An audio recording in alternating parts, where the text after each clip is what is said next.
Bonjour. Dans une série de vidéos, je voudrais vous aider à construire par écrit un discours argumentatif, de façon restreinte philosophique ou de façon large en culture générale, sur le sujet suivant. Nos convictions morales sont-elles fondées sur l'expérience? Ce qui attire mon attention, c'est d'abord le terme de conviction, car évidemment une conviction n'est pas forcément rationnelle. Pour autant, elle n'est pas forcément extrême ou extrémiste.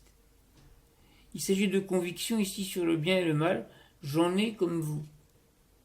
Sont-elles fondées sur l'expérience? En un sens, oui, car nos expériences sont différentes, ce qui explique en partie, mais en partie seulement, que nos convictions soient également différentes.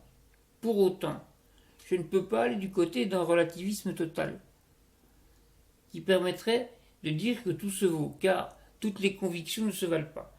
Et nos systèmes démocratiques sont fondés sur les droits de l'homme, qui ne sont pas des convictions, mais une sorte de savoir universel et universalisable pour le bien et le mal, modèle d'une société et modèle d'une morale qu'il nous faut garder, et en aucun cas relativiser. À bientôt.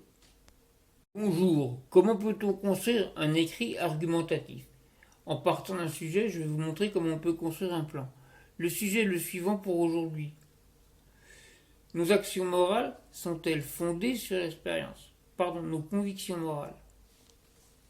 Bonjour, je voudrais vous aider à construire un écrit argumentatif, philosophiquement ou en culture générale, sur le sujet suivant. Nos convictions morales sont-elles fondées sur l'expérience? Premier point, le terme bien sûr de conviction, car les convictions, nous en avons besoin, même si elles ne sont pas entièrement rationnelles. J'ai des convictions et vous aussi.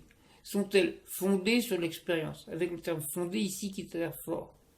Vous et moi avons fait des expériences qui n'expliquent pas forcément ce que nous sommes, mais inclinent à mieux nous comprendre en tant qu'individus.